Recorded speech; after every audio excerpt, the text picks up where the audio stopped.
let somebody know that you're currently connected to the African Entrepreneurship Forum. I'm excited. I always let my friends and family know that, okay, it's yet another conversation. So please do that also on your side. It's a three-part conversation today. We have the first set that's going to be more like speeches or keynotes.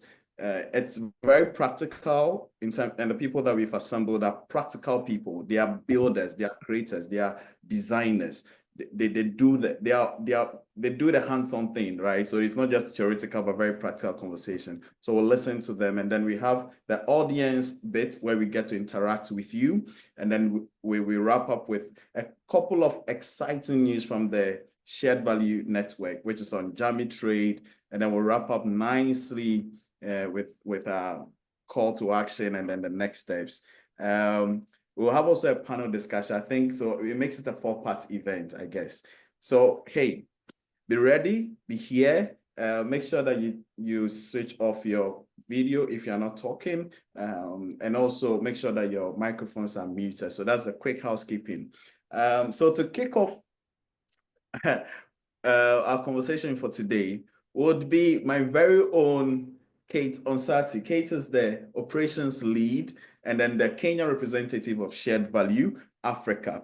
She'll be talking to us about what vocational training is from the perspective of creating shared value and what Shared Value Africa, means when they talk about vocational training. Kate, I'm excited for you, my dear friend. Over to you. Thank you so much, Andy. That's quite a load of responsibility you've given me, huh? So thank you everyone for joining us on this iteration of the African Entrepreneurship Forum. My job today is easy. On behalf of Tiki Barnett, CEO and founder, she offers her apologies for not being able to actually take over this session. I will just be making sure that we have a brief understanding of what vocational training is, and then hand over to the experts and those who are actually putting this to action so that you can see how it actually looks like in practice. So as an introduction, I'm curious, please write on the chat, what are some of the jobs or what are some of the vocations that you feel are available through vocational training? Because we're hoping that through this discussion, we'll be able to expand the list and thus expand our opportunities going forward. So just a moment.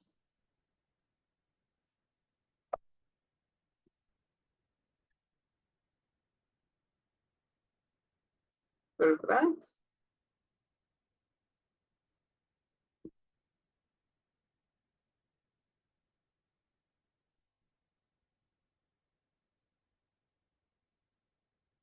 So just a quick introduction into vocational training.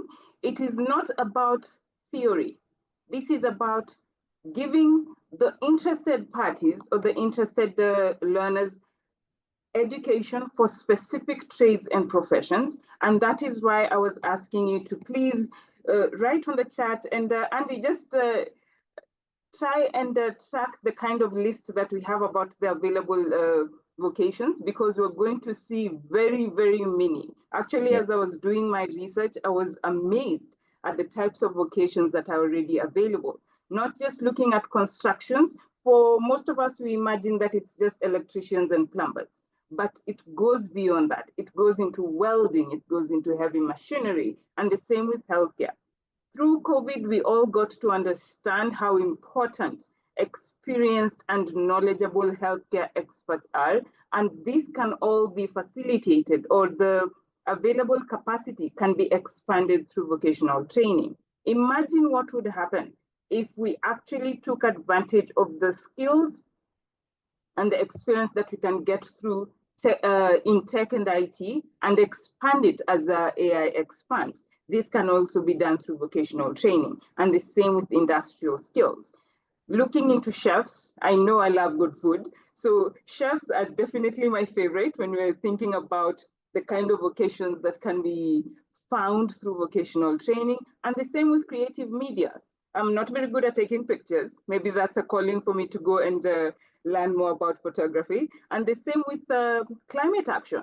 Most countries are very interested in what can we do to augment the kind of impact that is being felt in agriculture, that is happening in the environment, and also in transport and logistics. Because as we take up, Maria will talk about geometry, but as we look at how we are advancing our own entrepreneurship ventures, transport and logistics becomes very, very important. So looking at all these different vocations that are already available through vocational training, we also need to look at the gap in the market.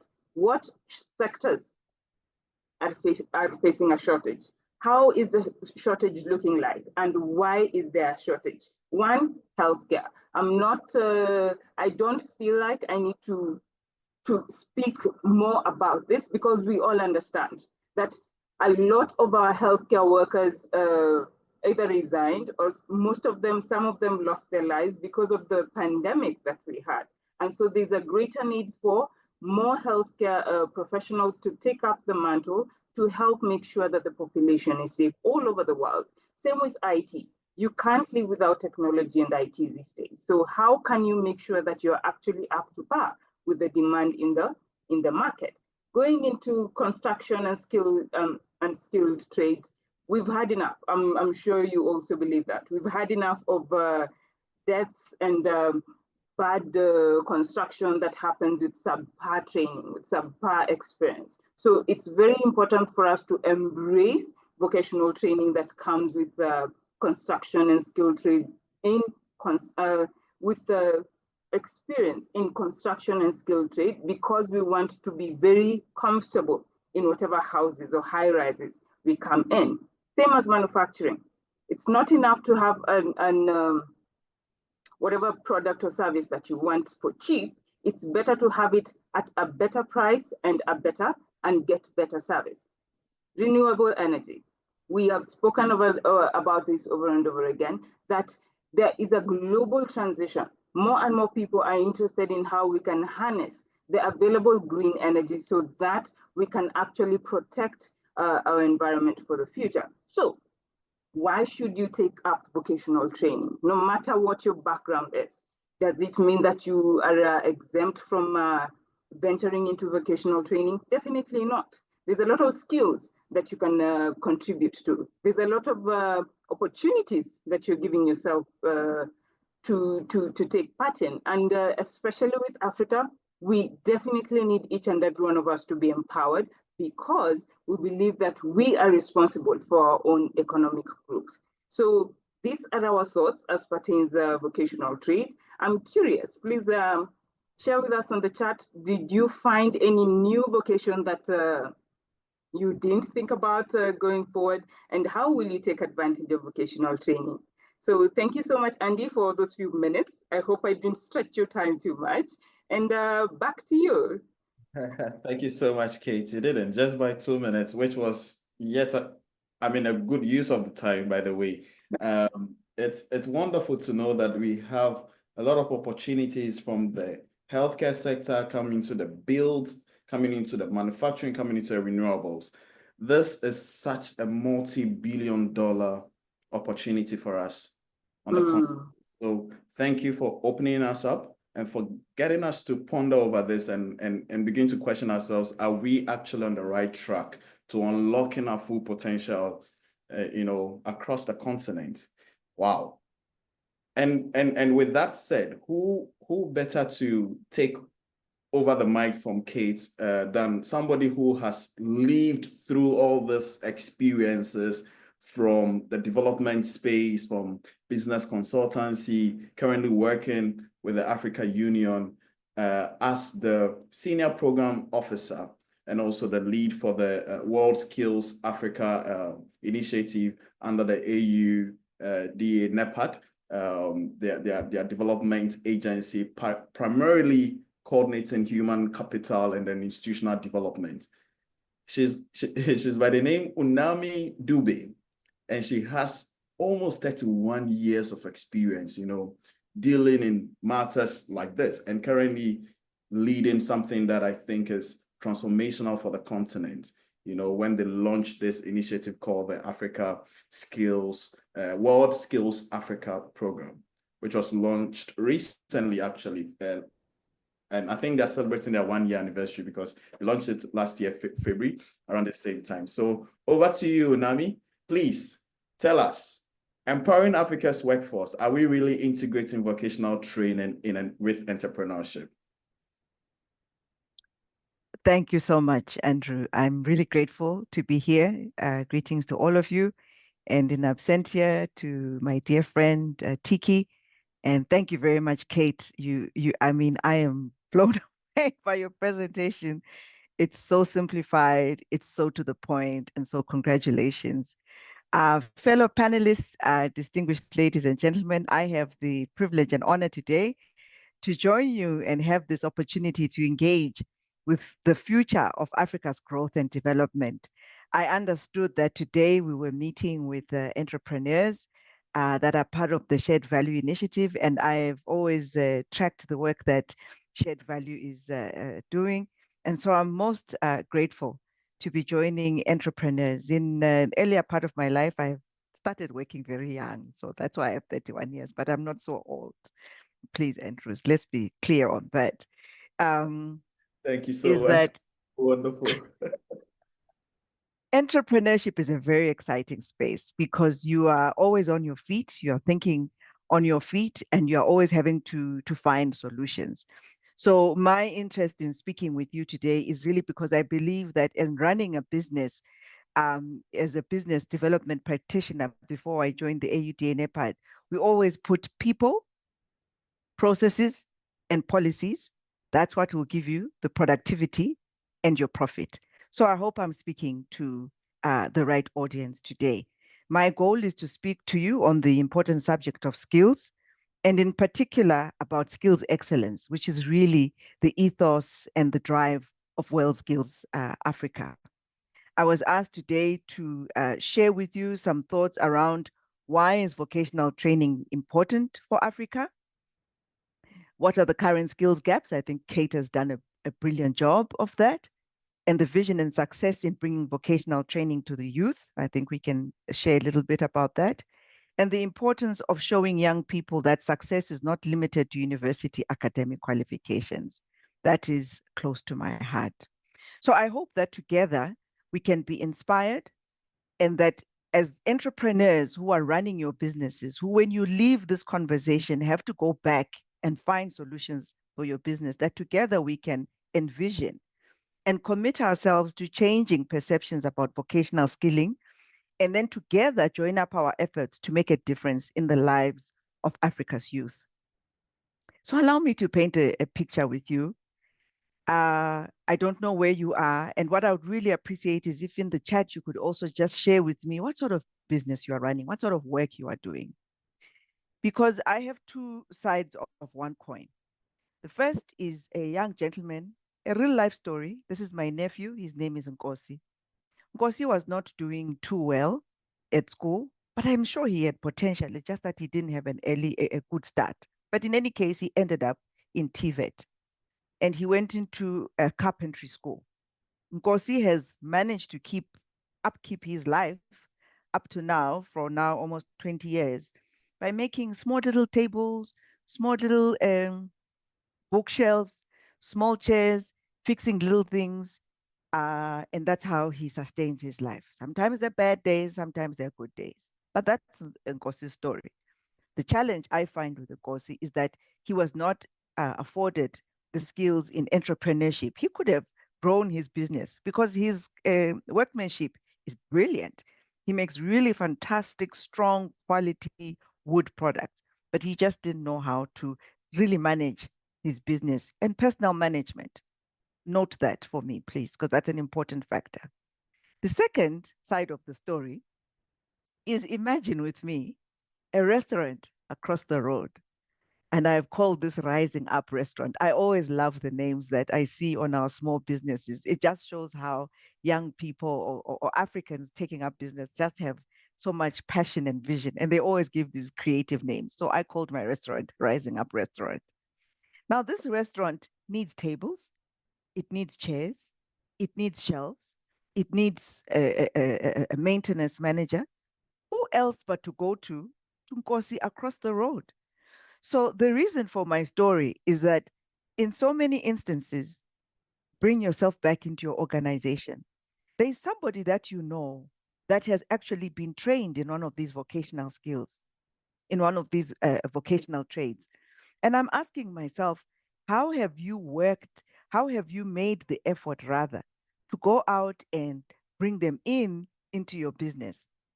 Not so that we can exploit them because they're so-called lowly paid, but you'll be surprised that a vocation, when we talk about vocational skilling, that really is about affording the young people the right skills, the right knowledge, and the right competencies. They bring an attitude of problem solving, creative thinking. They bring the know-how because they've had the practical experience, but they also bring the theory of how to make these things happen. So for many of these young people who you see walking across the streets in our townships, in our streets, it's for us as the entrepreneurs to give them an opportunity to up their game. Because if Nkosi knows that he can take his products to Rising Up a restaurant, he obviously has to really do well on his quality. He has to do well on his time management, and you are lifting him up as well in terms of this business. But for yourself as a business, you are getting quality product. You are actually perhaps saving cost because you are not going to company XYZ that has high overheads. And at the end of the day, it's a win-win solution for you as the entrepreneur who's also trying to rise, as well as the young person that is also trying to make a living and to also gain some profit. So the question I can pose for you today is, how can we, as small to medium scale businesses, connect with local self-employed artisans to boost local economies at village, town, and township level? And I emphasize this because it's about making TVET relevant at the local level. And we can do that through our businesses by partnering. So as I said, bringing it closer to home, to run your business, if you really think about it, you're looking for people with the right knowledge, skills, and competencies to undertake that specific task that you are requiring in your organization. I've said to you that people make it the business, not the processes. So you can put in place all the processes, but it's the people with the right skills, the right knowledge, and the right competencies. And so let me add by saying, how can we invest further in getting the right skills in what it takes to grow your business? I know for entrepreneurs, you say, I don't have time. I don't have time to train them. But I think we have to really reframe our world and say, how can we do things differently, as well in terms of alleviating poverty, creating wealth for these young people? You might not be able to pay them in monetary terms, true. But as your business grows and you can afford them 1 hour of mentorship, 2 hours of just hands-on practical experience, you'll be making a difference in that young people's life. You can do this further by, and this is where creativity comes in for the entrepreneur. You can partner with a local TVET college in the line of your business, or with a self-employed TVET graduate to provide opportunities to 2-3 learners over a period of time. The power of TVET is that it's about learning practical skills, getting the knowledge and getting these practical skills. In Germany, where we have seen, for example, Germany, Finland, Sweden, where we have seen some of the best practices in TVET training, it's 50% in college, 50% in the workplace. If we can partner not only to drive our own businesses, but also to improve the quality and really create more well-prepared TVET graduates, we would really be operating in the spirit of shared value. You will be pleasantly surprised that at how these young people can become co-partners in problem solving, in creativity and innovation. We've just run a competition last year for young people and asked them, how have skills changed your life? And we have seen some phenomenal innovations. One gentleman with an IT course, he was able to go out and create an app for tracking malaria infections in his little rural area so that people don't have to be going to the hospital. Andrew, I see you. Please let me conclude and say, so what we're hearing from private sector is that we would rather entrust our work to a TVET trained employee than a university degreed engineer or technician. Because in the workplace, in the restaurant, in your design lab, I see people with in energy, on your construction site, in the production line, you need someone with hands-on experience, on-hand solutioning, because they have been trained in and on the job and can actually develop that work. So as I conclude, I would like to call on you to really reflect on Agenda 2063. We have now what is called the second 10-year implementation plan. And there you will find the priorities. The vision for Africa is to become a middle income economy within the next 10 years. You also get guidance from the Africa Continental Free Trade that has identified some priority sectors, and you can debate these as well through looking through the lens of the regional value chains. These are agri-processing, automotive, mining, hospitality services, pharmaceutical, manufacturing, and so forth. And not forgetting the growth of digital transformation across the continent, and as well energy generation for making for lighting up Africa. I cannot end, Andrew, without talking about WorldSkills Africa. So why?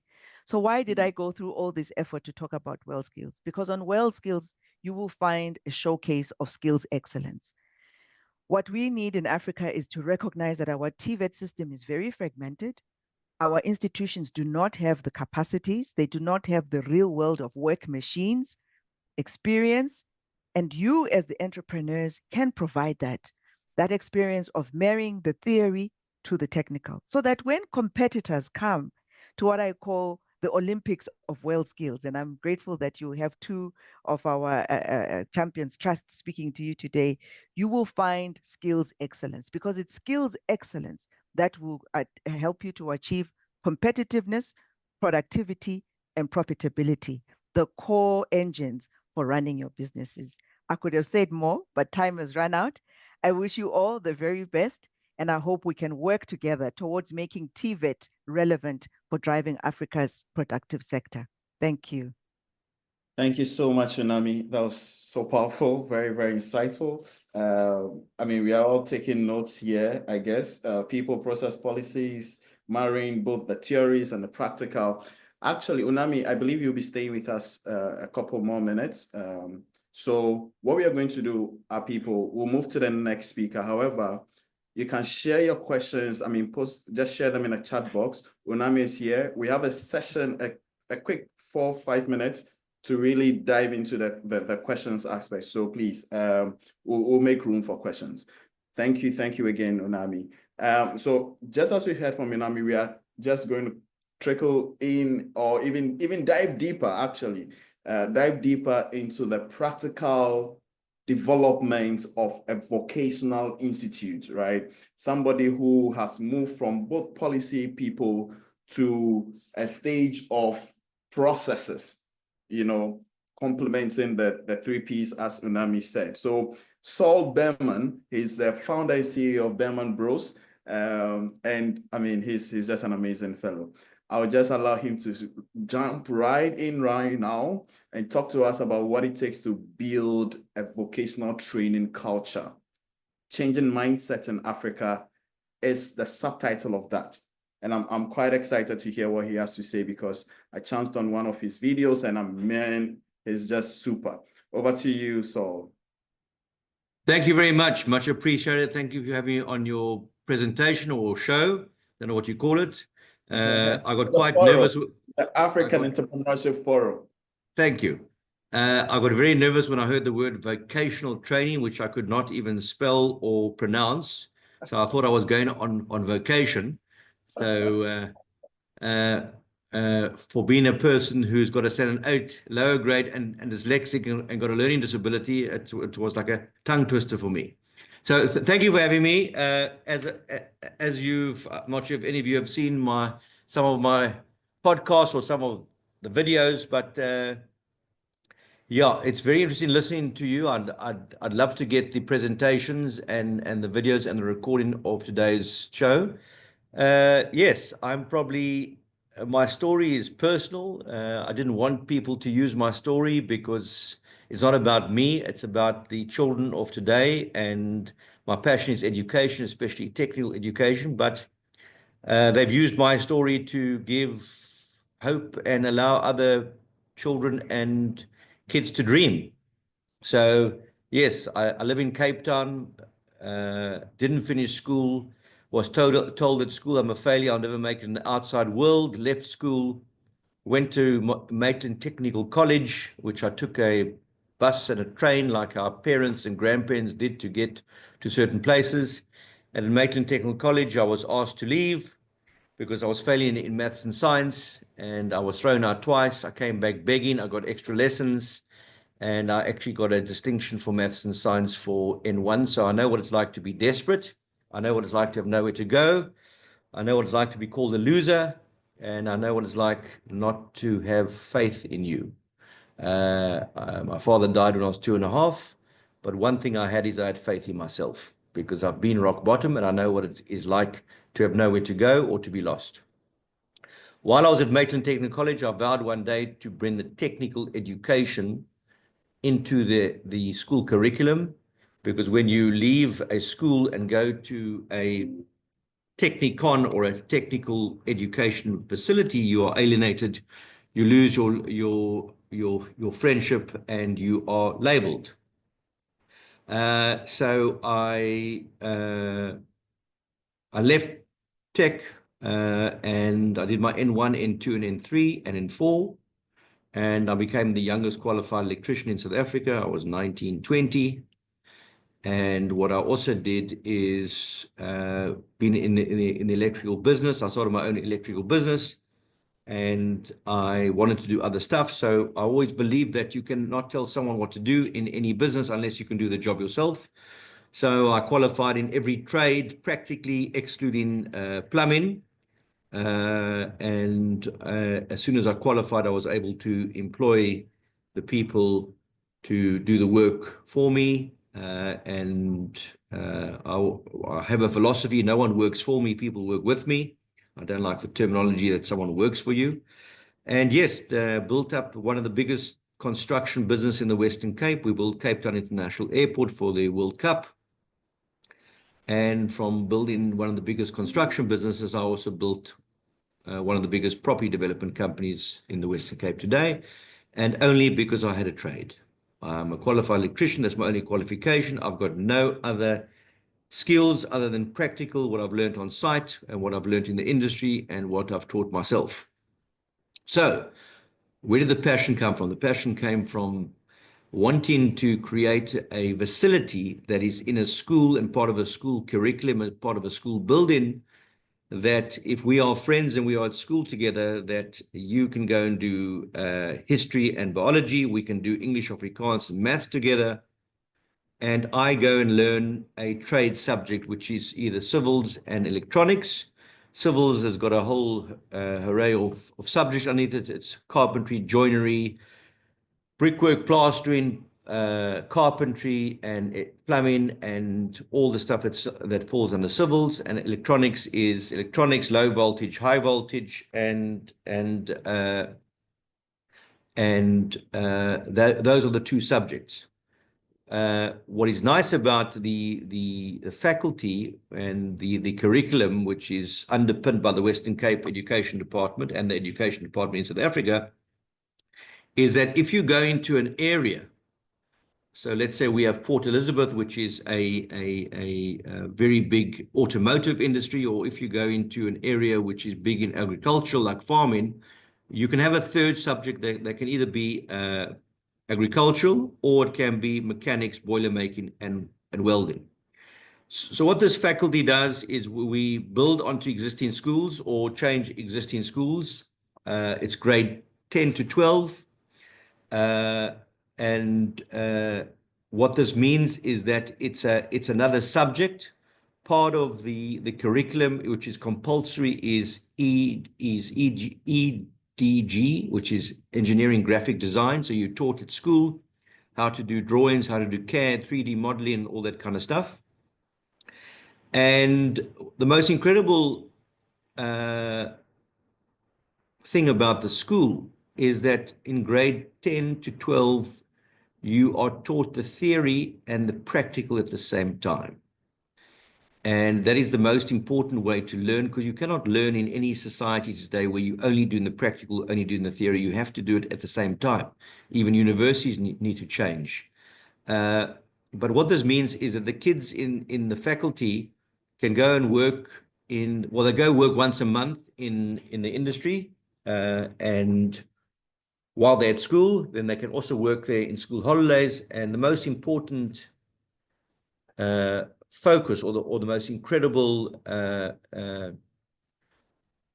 program about this, is that when the kids leave school today, they are employable after matric grade 12.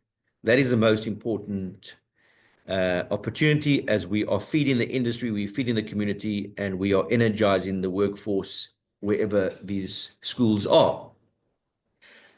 Also, what we're looking to do is we're looking to connect industry and engineers and architects and plumbers and electricians and builders with a school where these companies are actually watching these kids and actually want these kids to join their companies, and offering them apprenticeships or bursaries or whatever industry they go into, so they can join the companies, feed the community, and feed the industry.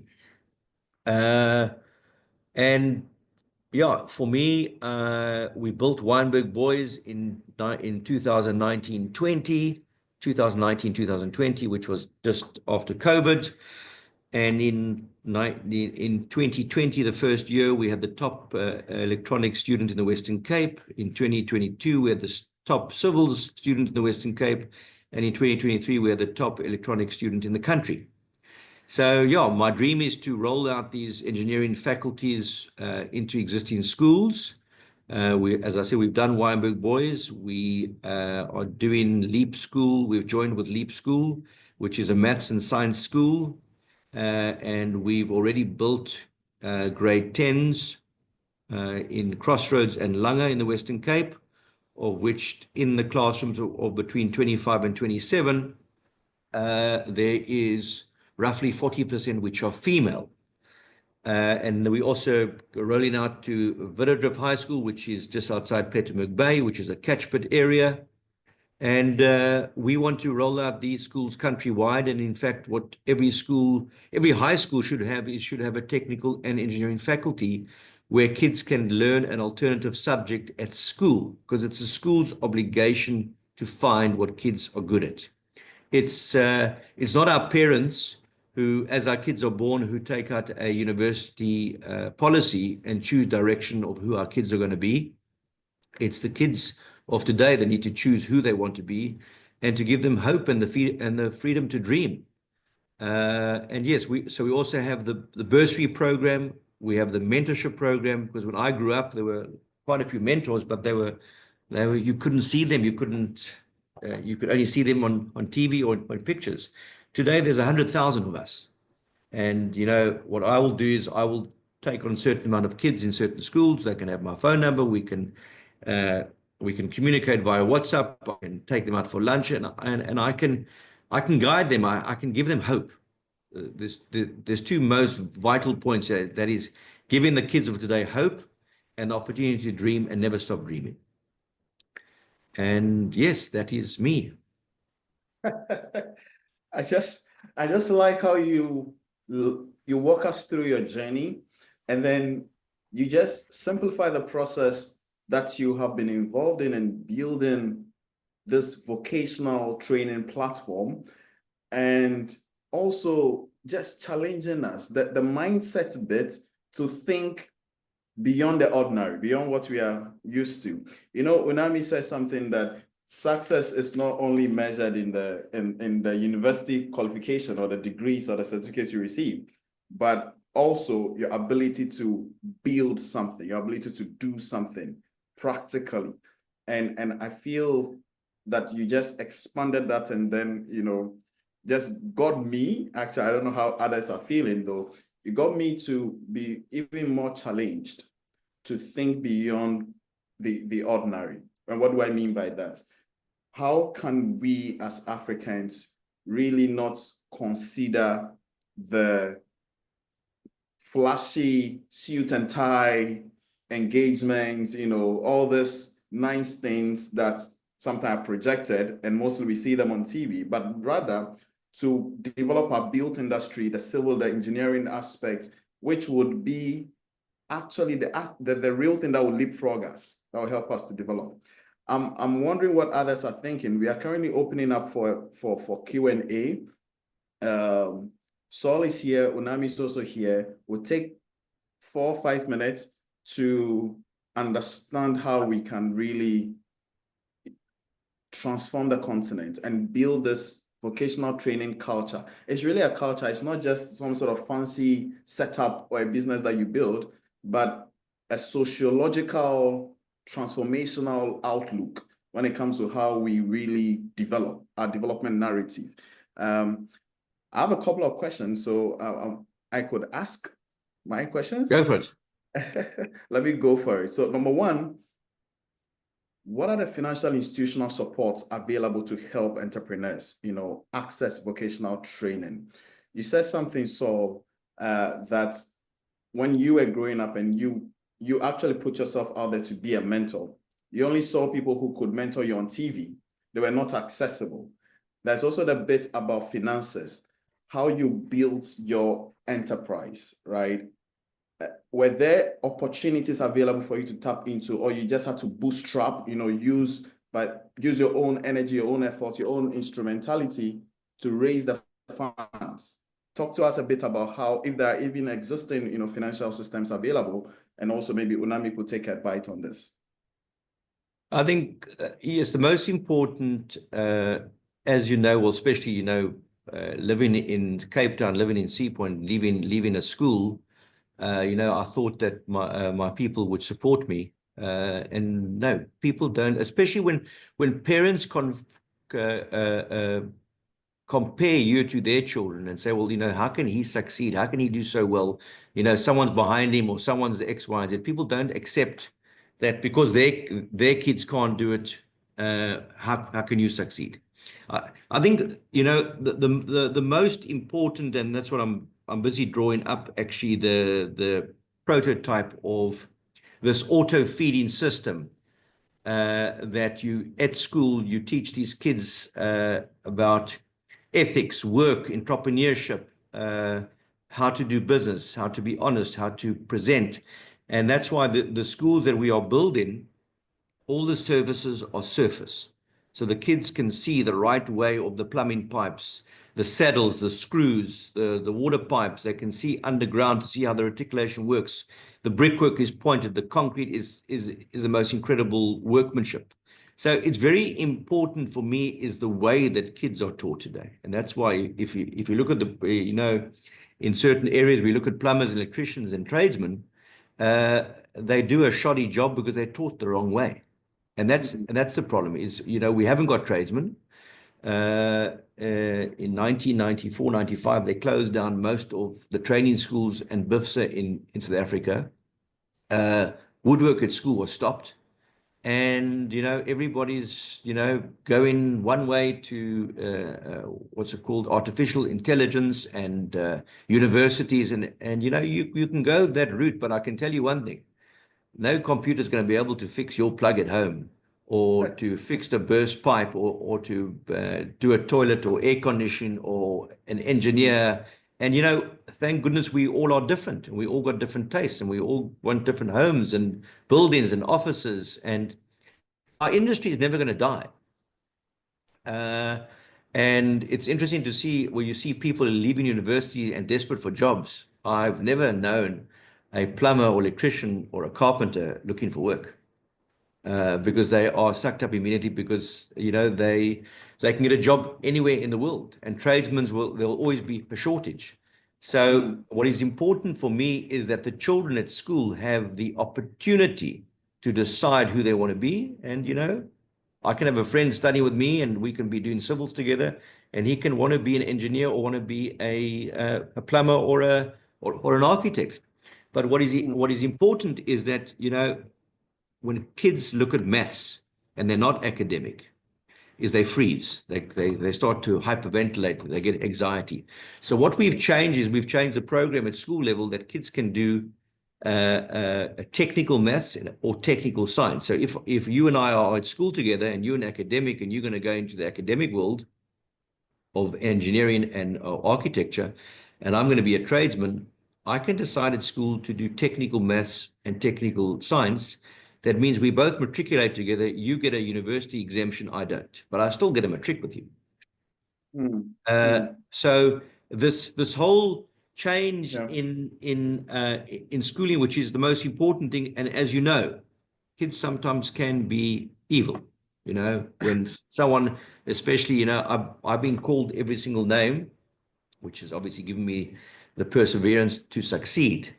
And yes, I think the more stories that go out there of not the Elon Musk of the world, but people who are electrician or a plumber or a carpenter, and this guy has built a company and become the CEO, or is that's what the world needs to focus on, and needs to focus on real stuff where these kids today can.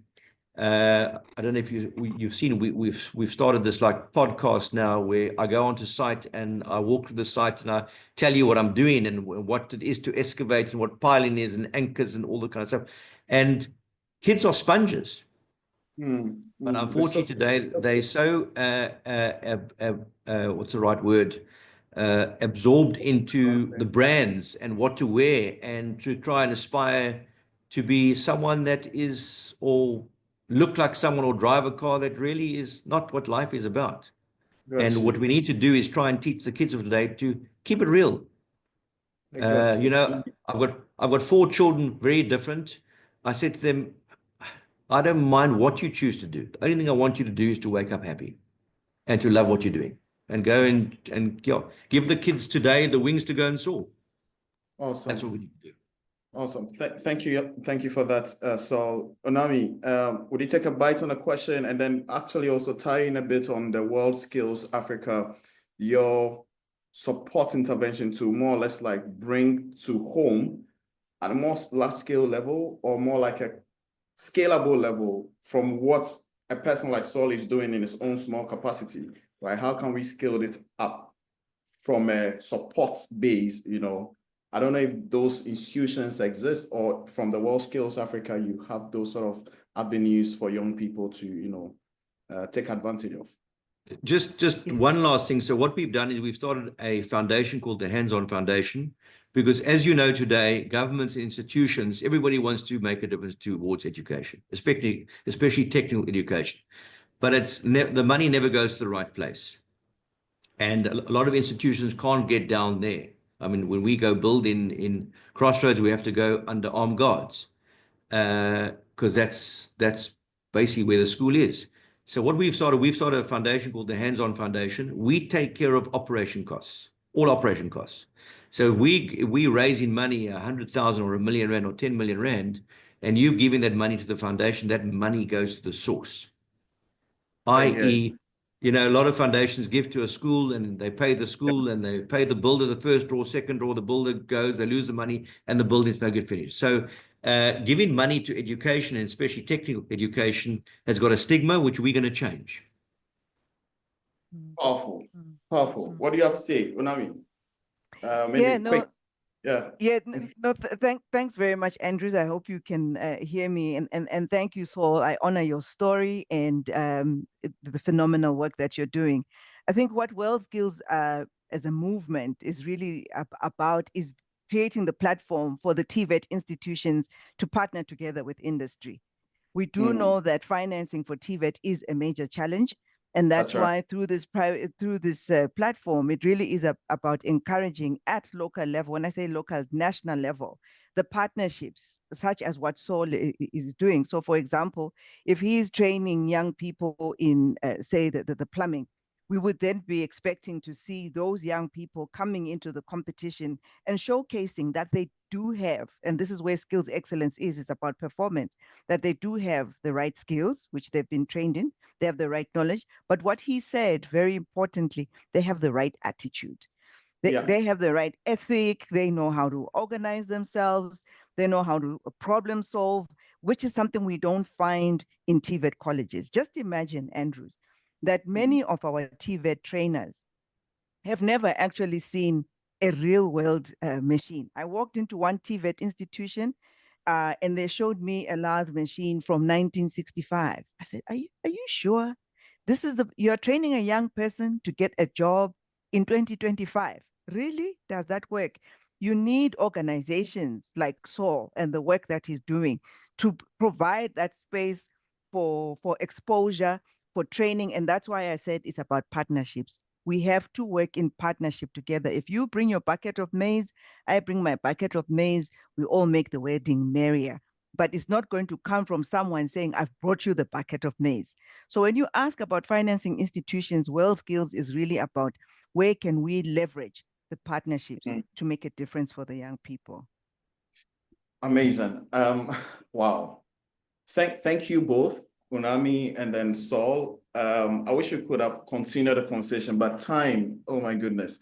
Time is not your best friend when it comes to when the conversation gets heated like this. But I believe that our audience and our young entrepreneurs connected are writing something, are soaking some of these nuggets. These are just amazing. And I have quite a lot of initiatives, and even in terms of linkages, partnership linkages and things that we could even explore further. So thank you, giving us a bit of ideas and things to think about. Moving on to something that will get all of us to be well engaged also. As a poll, we have a poll. Lolo, our support will pull that up. We want to know if you believe that vocational training currently meets the needs of entrepreneurs in your industry. So I saw in the chat box that we have people from the renewable sector, people also from the entrepreneurship ecosystem development. I saw Tunisian Innovation Hub or an incubator connected.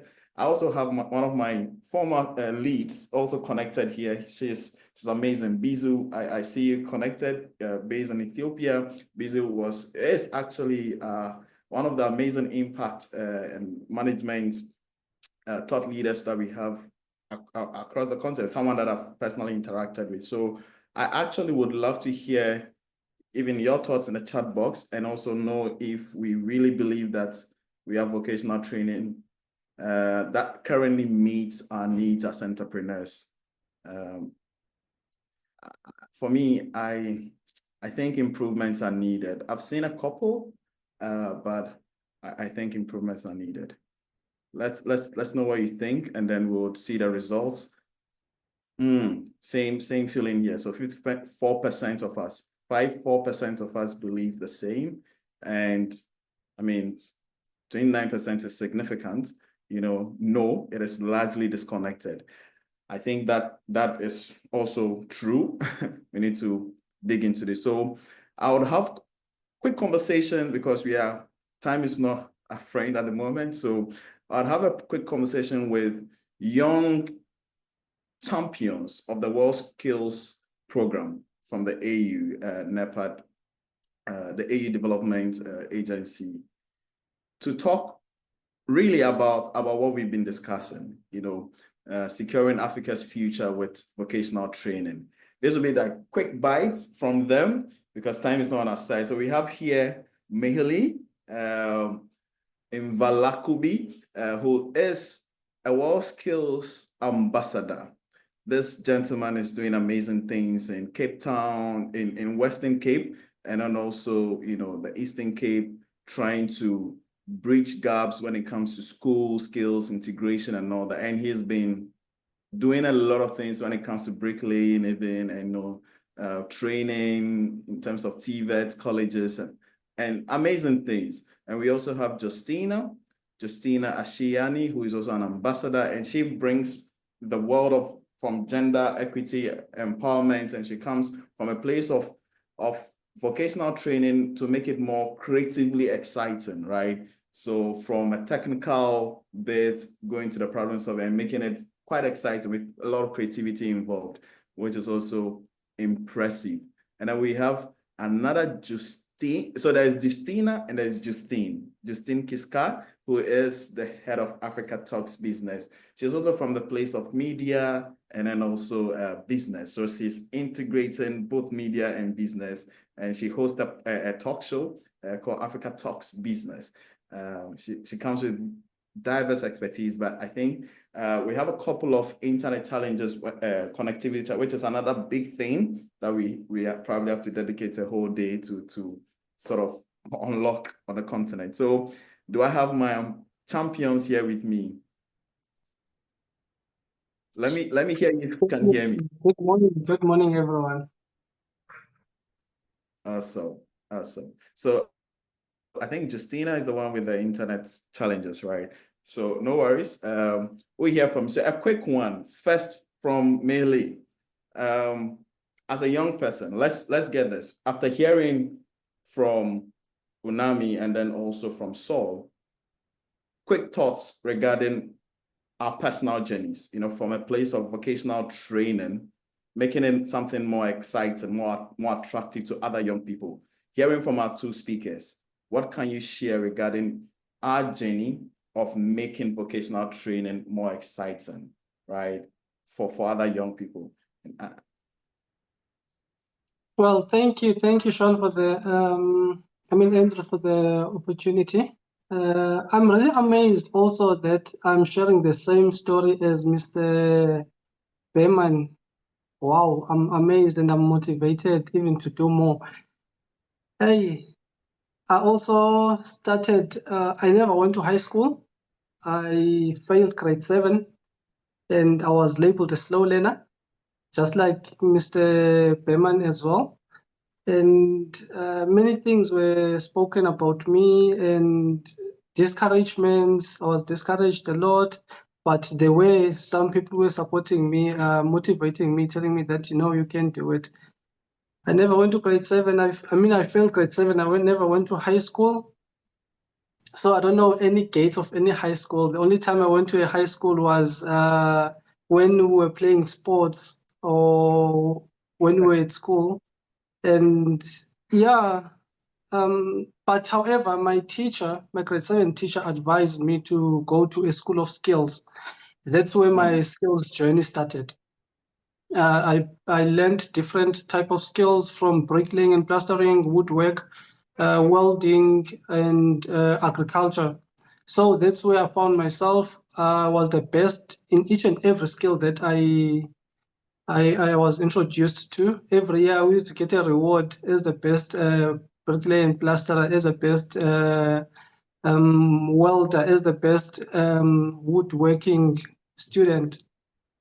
So I think high school or mainstream education might not be for everyone, but there are those who has skills but do not know about them. And I think also the vocational education is also bringing out to those people. That's where I'm going to also fall into on my conversation. My name is Mihlem Velagobi. As you have mentioned, I'm a World Skills Ambassador. World Skills is an international movement. It happens all over the world, not only in Africa. We compete in different skills from bricklaying, welding, carpentry, cooking, hairdressing, and any skill that you can think of.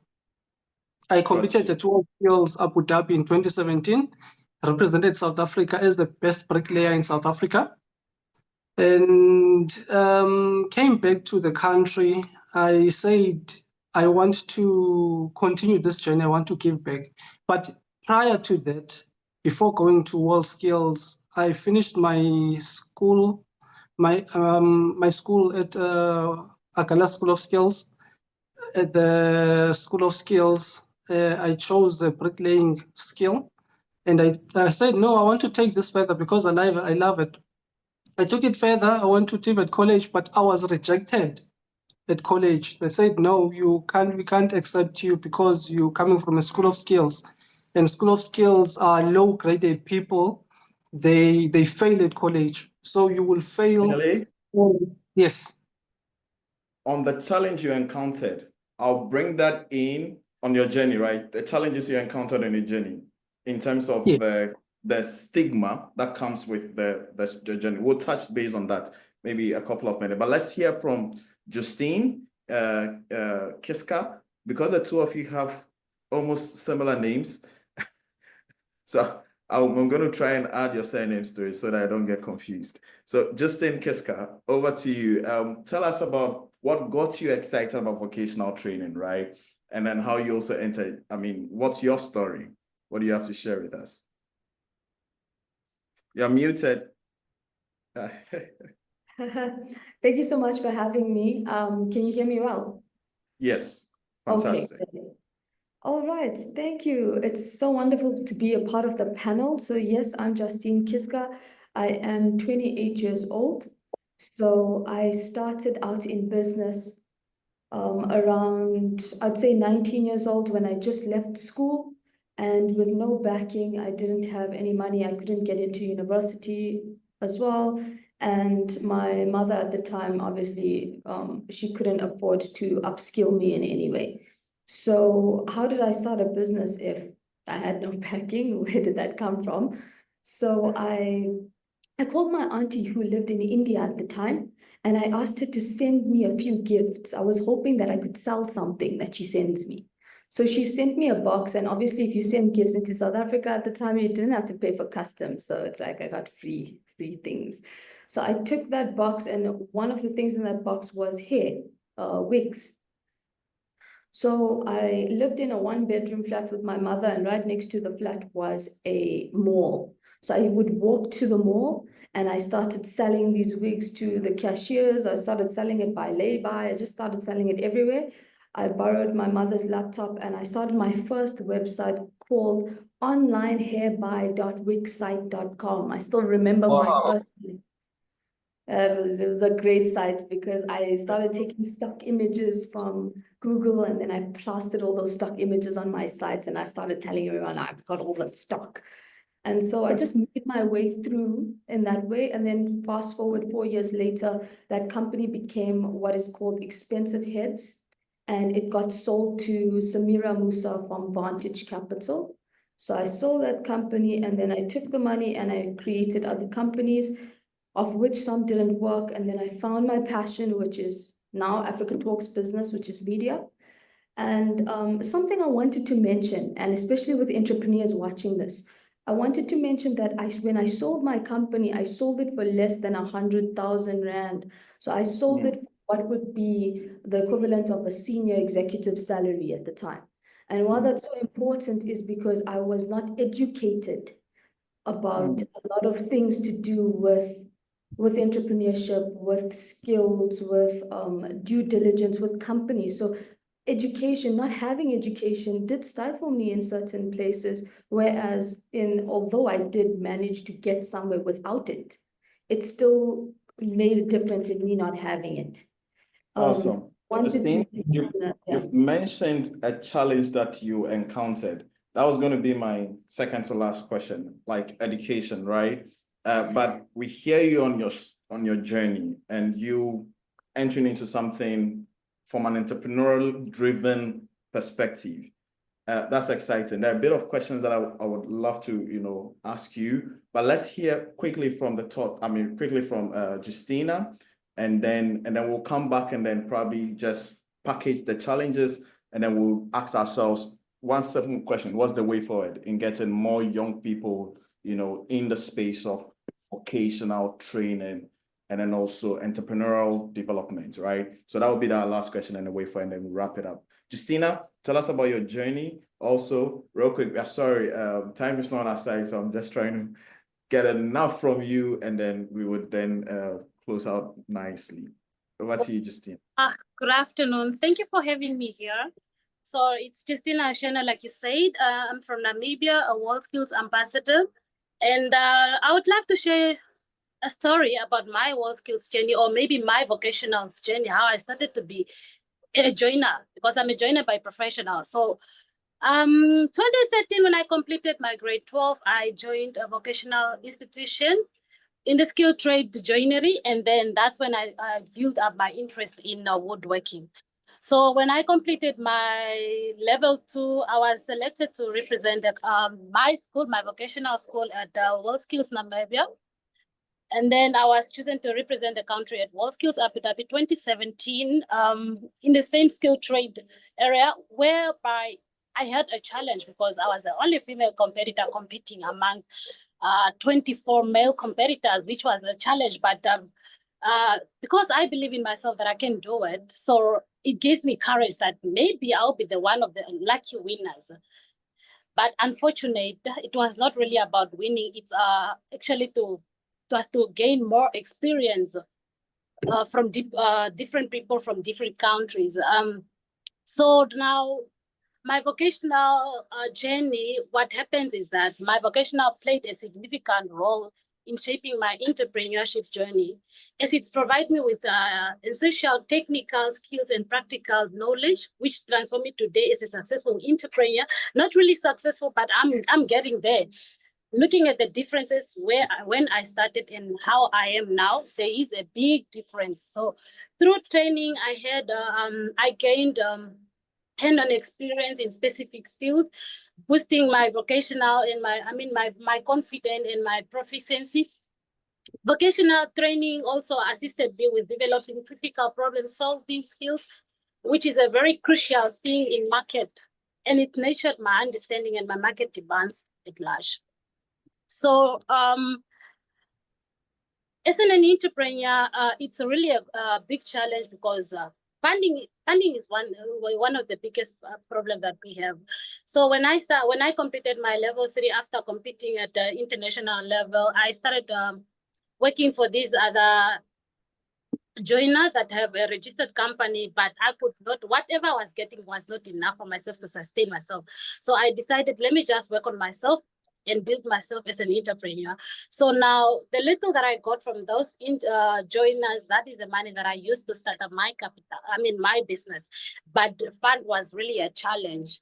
And then I needed machineries, and those machineries requires a large amount of money that could not really help me out with my business. So a little that I have helped me to start up by producing or manufacturing car boots. Sorry with my background there. It's kind of like noisy, but yeah, excuse my noise. I mean the background. We can hear you. We're managing. We can hear you. Okay, sure. And I ended work. Awesome. You talked about the fact that, you were talking about the challenge, which I'm allowing you to continue with the challenge so that we'll quickly hear thoughts from other people. But the funding gaps that you encountered, which you managed to pull the monies from, yes. Okay, so now the little that I got from the other entrepreneur tells you to start up manufacturing different car boots. So now looking at the transition from vocational to become an entrepreneur, to me it was a challenge. Of course, fund, I have mentioned about fund. So the securing the necessary funds and the sources to start my business, I didn't only face that difficult in understanding the business management concept, but I also encounter budgeting, marketing, scaling operation. Apart from the expertise, I had to adapt to the broader responsibility of running a business, including. Okay, it's a bit of an internet cut there, but then it's a beautiful place to pick up thoughts from you, Justine, in terms of the educational that Justina. Yes. Hold on a bit. So I'm just building up the conversation to hear quickly from Justine, based on where you ended on the not knowing, business skills, how to even build a business, management skills, budgeting, all the things that you need to build a business, because transitioning from someone who has the skill to someone who is going to build a business, it's a big move, right? So not just the skill, but how can you build and sustain a business? I think Justine was also mentioning something close to that in terms of the need for education. I'd love to hear her thoughts on how she navigated that and being able to actually build and run a sustainable venture, utilizing your skills that you already have. So a quick bite from you, and then we'll go to Mihaly. Okay, thank you. So is it me? Yes. Okay. So in terms of, just to answer your question, when you don't have skills in terms of marketing, branding, sales skills, all the necessary operational skills that you need to run a business, you tend to, or for me, I'll speak about myself personally, you tend to just copy what other people have done. So you'll go, that's basically how I learned. I learned by just copying other people, going online, going and seeing how other people market their stuff. You look at other big brands that you want to try and align yourself with, and you copy their strategies. Because you don't really have any education of your own but it evolves, it helps. You copy other people's strategies and then you evolve into your own execution plan as it goes along. But I do think if there was some sort of education that was taught to us first, it would be able to help our creativity along those lines. And we wouldn't have to create unnecessary challenges that we face because we are not educated on those primary things. Fantastic. Quickly, Miheli, you spoke about going to a skill school to learn the skill, but then you couldn't actually sell yourself because you were the stigma or the not, I mean, or yeah, stigma around, okay, you went to a vocational school, but you had training in terms of bricklaying and all that. Now, do you run your own business? Before you started running your own business and the stigma that you faced as a challenge, tell us a bit about that and how you also began to sustain your own, enterprise with some bit of a push, I don't know, from somewhere, I don't know, tell us, right? Okay, thank you once again for that question. After finishing at the School of Skills, I went to a TVET college, and that's when I failed at TVET college the first term, but however, at the end of I studied civil engineering and building construction. That was in NCV program, level 2 to level 4. At the end of the year, I was in the top 3 of the class. And then from there, I was also introduced into the world skills, as I was saying, and I competed internationally. I came back. In 2019, I registered my business. And then after registering, I started few projects. However, there is no funds, but however, what I like about the skills that we have, for example, the bricklaying skill or electrical skills, you do not need money to do that particular skill. If you have a trowel, for example, in bricklaying, if you have a trowel, you have a level, you have a tape measure, you can do a couple of things. You can do a lot of things to make a startup money and buy more tools. So I was able to have a couple of tools to run the business, but however, I noticed that I still need more industry experience. And with that, okay, I've been working in a couple of companies before, and then I realized, okay, with the experience that I have, I can run my own business. But however, when I started, I said, no, man, I still need more. I still need more. So I stopped running the business and I started working for the TVET college where I was a trainer. I trained students the bricklaying skills since I was the best in South Africa.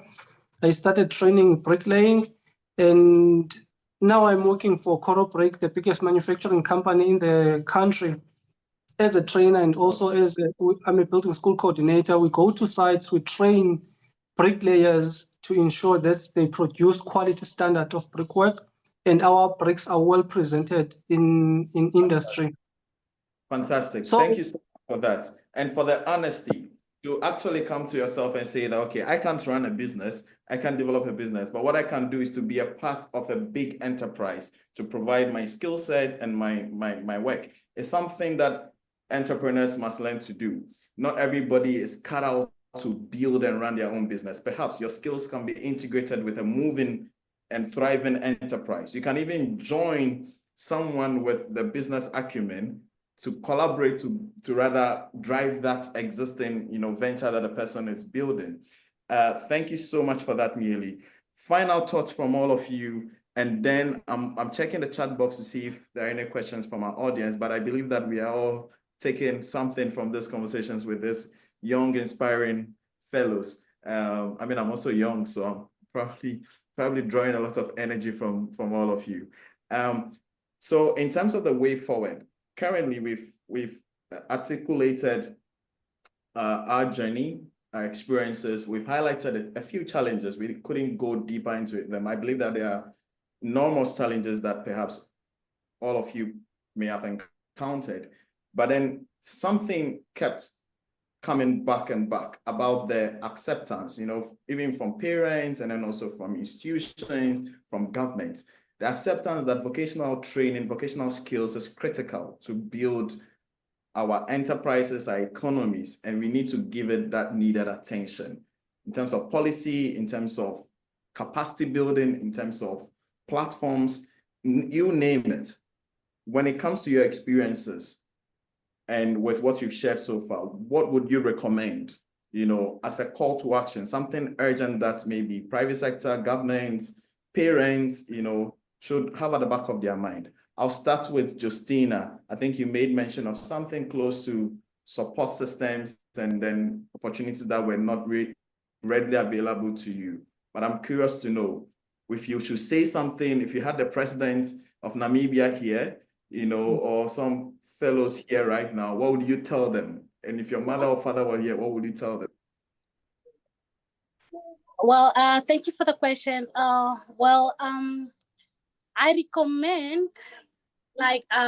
recommend that enhancing access to vocational training for aspiring entrepreneurs by promoting partnership between education institutions, businesses, and the government.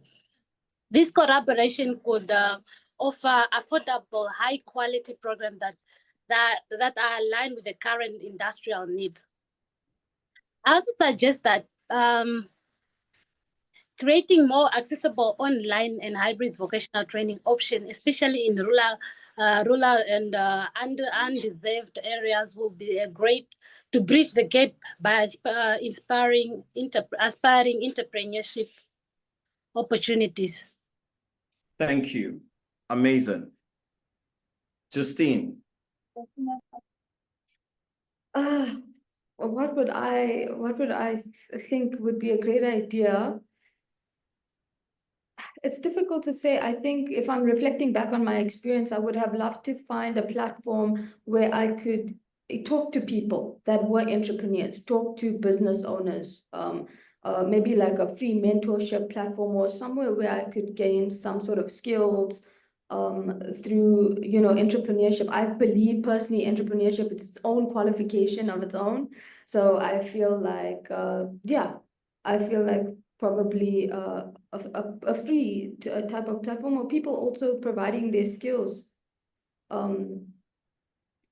Awesome. Something that I think Saul mentioned, there are no mentors. You only see them on TV. They're not accessible. So bringing them closer, who can mentor us, who can help us with our journey, and what's their mindset when it comes to even your work. We need to find those who are excited about us. We need to bring them here. That's why we have this platform, by the way. These are one of the things that... Sorry, can I just add one last thing there? The thing is, very wealthy people who have money tend to not have success. Their metric is not money. Success and money is not their metric. And people who are start out entrepreneurs, money is their metric to what success is. So that mindset needs to change. Thank you. Thank you so much. Mihili. Yes, I think it starts at a high school level.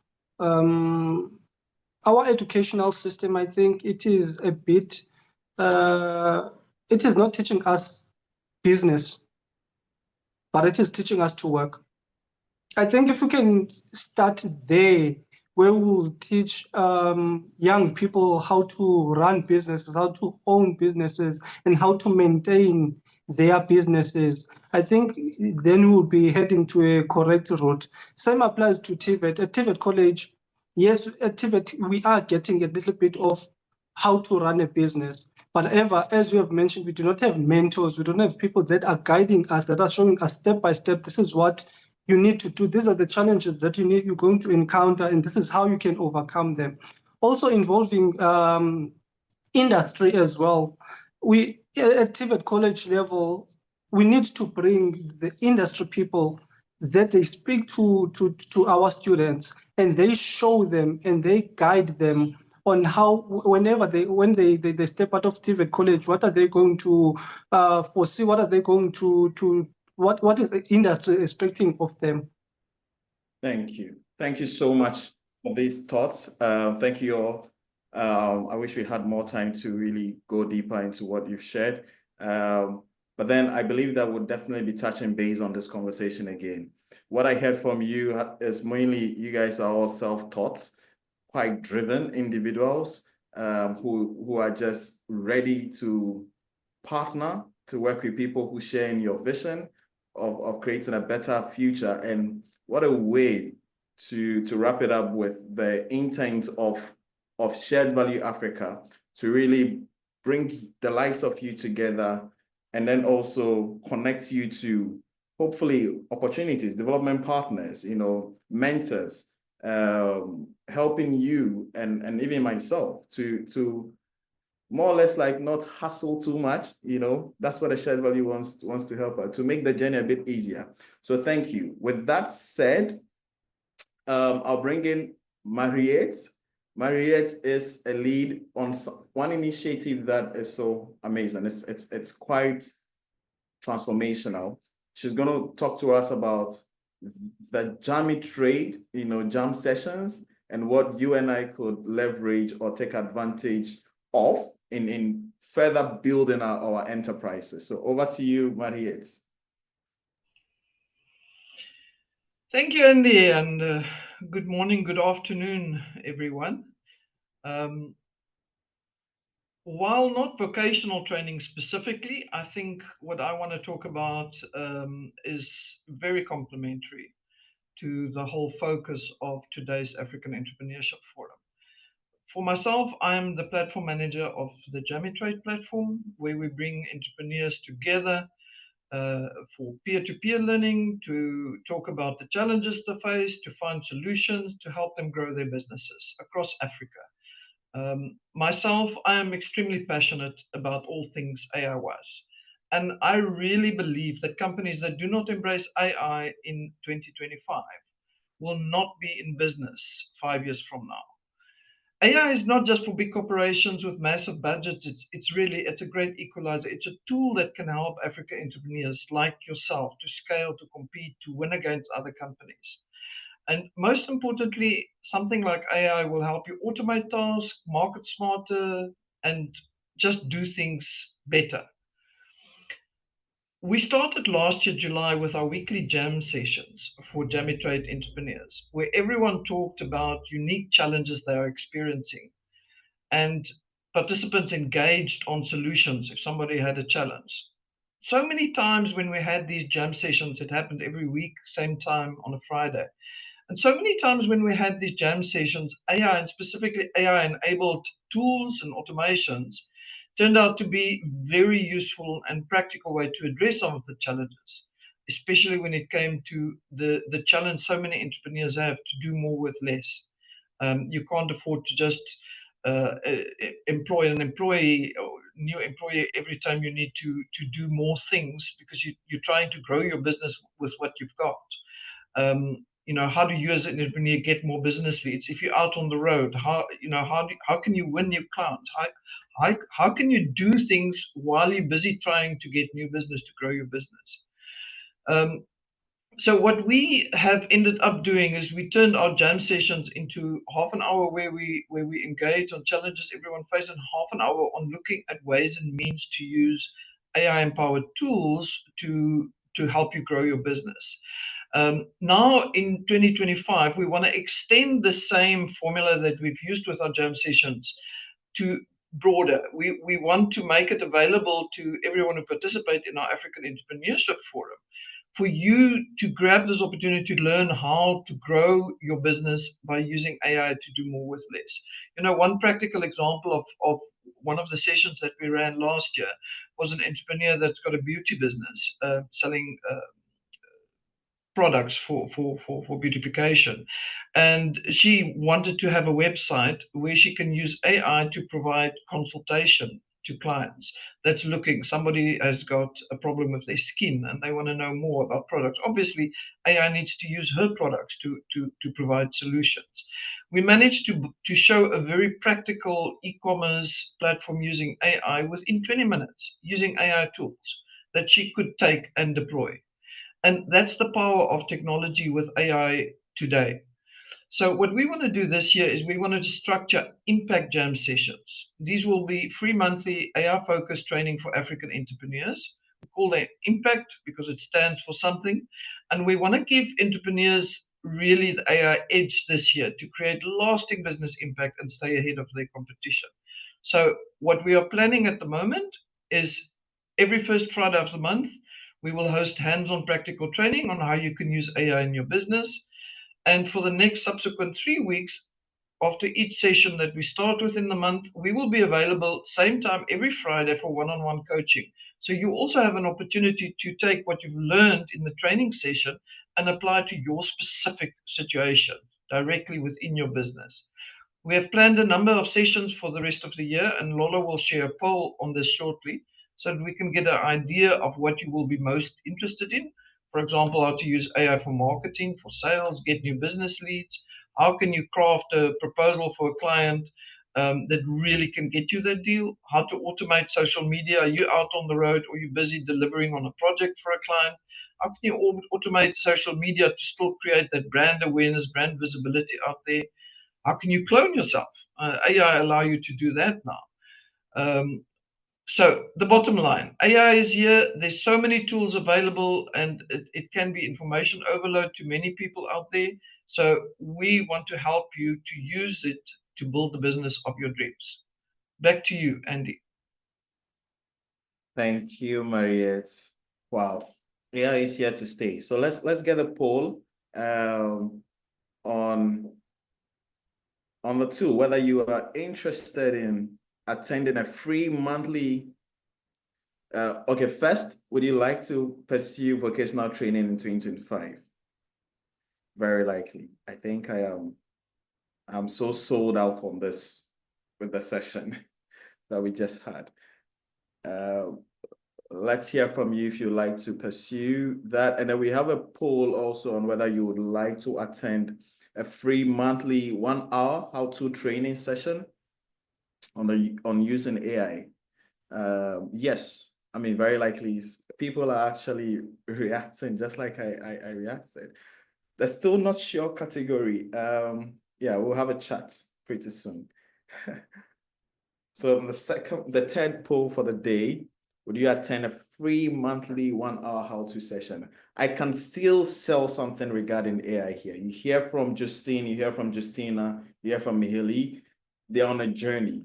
And some of the skills that they have could be even augmented and even scaled further with the integration of AI in how they do their work. In terms of knowledge, acquisition, new insights, innovative mechanisms that they can add in building their enterprises or in working, in the case of Mihili. So I think it's something that, yeah, we should all say yes to in terms of attending a free monthly, and then also select the topic that you would most likely be interested in. I'm going for how to use AI to do things better, faster. Yeah, I think I'll go for automating social media in my case. Wow, awesome. So 100%, everybody is ready to attend this session. Mariette, you have a big room coming up. Then I think that the major topic to be discussed would be free marketing tools to find leads and generate new business. Yeah, that's 83% of us are keen on that.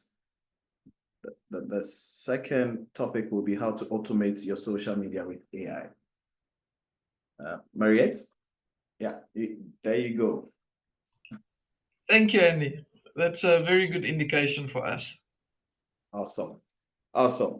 So with that said, and with everything that we've heard for today, it has been a packed, fully loaded African Entrepreneurship Forum for the first quarter of 2025. I'm wondering how the rest of the quarters of the year coming up, how we would all be tuning in and connecting to this conversation to hear more from our entrepreneurs and to hear from our experts and those that are not just talking, but doing things. The year for me has started on a very serious high note with all these conversations and with all this insight. 3 things that I'll probably leave with us in terms of what I've honed or gathered from our amazing panelists and our amazing speakers would be, please learn on the job. Yeah, always put yourself in a position of learning. Always learn. Be ready. Number 2, be ready to teach yourself. Yeah, not just as in learning on the job. When you get opportunity to do something, take it as a learning opportunity. That's what I mean by learning on the job. And then also teaching yourself is actually digging into books, researching, just reading. Be a voracious reader about areas that you would want to be better in. We hear from our vocational leaders in terms of the trainers, those that are building platforms. It's like everything is on teaching yourself. The story of Saul, from even Unami's perspective on people, policy, and then processes. These are things that if you are keen on developing a thriving vocational entity or even aspiring an entrepreneurial venture, be putting yourself in that frame of thoughts. And then also number 3, the final one is explore the field where you aspire to be in terms of vision, more like a laser focused vision, and explore it in its diverse ways, integrating tools like AI, sharing, connecting with people, networking, just be in an exploratory state, right? Always be ready to explore. And I couldn't have said anything better than what you've already heard from our speakers, but these are the quick thoughts that I'm leaving with you. We'll meet again in the coming, the next quarter of the session. Keep your dial locked in on Shared Value Africa Initiative channels, and also be looking forward to the rebroadcast of the conversation on YouTube. You can go back there and relive the moment. Thank you all for joining us, and we'll see you again in the next quarter. Au revoir. Merci beaucoup. Bye-bye.